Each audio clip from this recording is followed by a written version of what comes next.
So I'm going to explain what is needed for intubation, what are the equipments needed. Before intubating a patient, you should get the things ready. So the first thing is you should have the laryngoscope with all the different size of blades. Always make sure before intubating it works. And if needed, you can have an extra set of batteries. After that, you should have all the types of sizes of endotracheal tubes. Usually in adults, male you use around 8 or 7.5 or sometimes 8.5. In case of females, 7.5 or sometimes 8. And you should also use a stillet in these patients, and oropharyngeal alveoli for all different sizes. And you should have a Meggles also, okay, Meggles forceps. And you should have a ambu bag mask is needed. And make sure you have an anchor with a wall mounted suction, and oxygen source is also needed. And syringe for inflating the cuff. And you should have a glove, which is already I have the glove on, and you should need a adhesive tape to fix the ET tube. So what are the drugs required for intubation? So we should select the induction agents. We should not do an awake intubation in these patients because there's a light chance the patient coughs, the secretion may get on you. So you should always use a RSI, rapid sequence intubation. So the drugs needed would be a paralytic agent and an induction agent. So the ideal choice would be ketamine in these patients because most of these patients will be hemodynamically compromised, and paralyzing agents most probably rocuronium or vecuronium if you need it. If you're not well versed with intubation, I would suggest you should always have a backup. If you're using a paralytic agents, if you're not able to intubate the patient, you might lose the patient. Always have a backup in the house if you're going to do an intubation with the paralytic agent.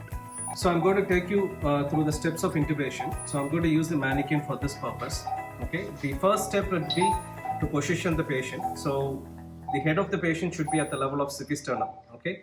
So either you raise the cord or you go down. Okay. So that will be the position. The second step is to pre-oxygenate the patient with 100%. Okay. You're going to pre-oxygenate the patient for around 5 minutes. So make sure the patient gets a lot of oxygen into his lungs. So after that, you give the induction agents. So ketamine and rocuronium is my choice. So once that is given, you're going to check for relaxation. So my patient is relaxed. So I'm going to do a head tilt chin lift. I'm going to take my scope with my left hand. Okay. And I'm going to go through the right side of the mouth. So go in until I see the epiglottis. So when I see the epiglottis, I start lifting my scope. So I still go into the vallecula. Once the tip of the blade is in the vallecula, I'm going to lift, and there I'm going to see the vocal cord. So the vocal cord will be hanging like this. Okay. So the tubes are kept ready. So that size 7.5 this patient which is I have selected. So don't take your eyes off the vocal cords, and you just go in gently, and you make sure the tip of the tube passes through the vocal cord. Sometimes you'll feel resistance. You can slightly rotate and you can just push it in. So it has gone in. Please take out the stillet. Okay. So once he has taken out the stillet, inflate the bulb. Okay, it's inflated. Put in the oropharyngeal alveoli.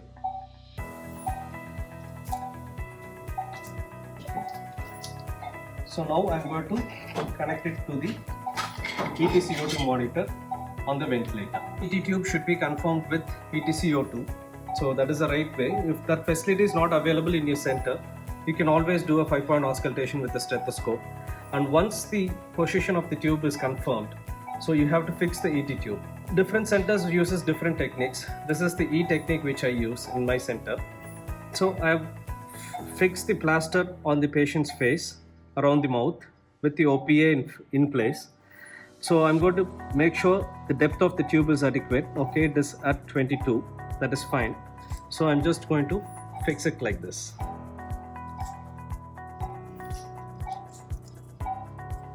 I hope you've gone through the steps of intubation. So in COVID patients, these things should not be done. Okay, so first thing, try not to do an awake intubation. Okay.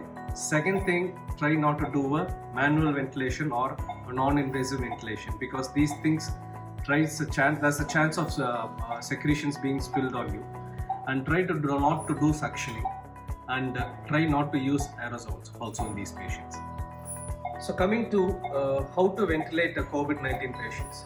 So these patients usually have a stiff lung due to ARDS.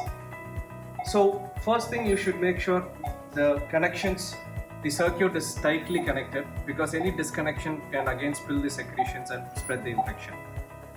So due to stiff lung, the ARDS, the patients requires a high pressure ventilation. So the ideal mode of ventilation would be a pressure controlled ventilation with the continuous paralyzation of the patient. Okay. So the high pressure meaning the patient's stiff lungs requires a high pressure, but the tidal volume should be on the lower side. So any ARDS patient should have a low tidal volume ventilation, requiring more PEEP, high PEEP. Really, sometimes patient peak is required very high to ventilate these patients. As a pulmonologist, from the pulmonology line of treatment, first the patient should be positioned always in a 45-degree angle to reduce the aspiration into the lungs. So once the patient is positioned at the 45-degree angle, then you go for if the patient requires a suctioning, it should be a closer suctioning unit, so that the secretion should not be spilled over any other outer environment. Secondly, the volume that you use for this ARDS patient is typically a low volume tidal ventilation, which typically is 6 to 8 ml per kg body weight, and use this is to prevent pneumothorax in this type of patients. Then the nebulization part. A nebulizer can be used only through the same circuit which is closed. It should not be open one. If the patient is still hypoxic with all the precaution, we can try with the lung recruitment manual. That is, we can use for a prone ventilation. The prone ventilation is useful for expanding the lower lobes of the lungs, which can improve the hypoxygenation. And secondly, the secretion collected in the lower lobes can be brought towards the major airways, where suctioning can be useful to remove the suction. In conclusion, so these COVID-19 patients will have a severe ARDS with stiff lungs, so requiring a high pressure ventilation. So ventilation is the main management in these patients. So it requires a high PEEP, low tidal volume ventilations, may require a prone ventilation, and wish you all the best.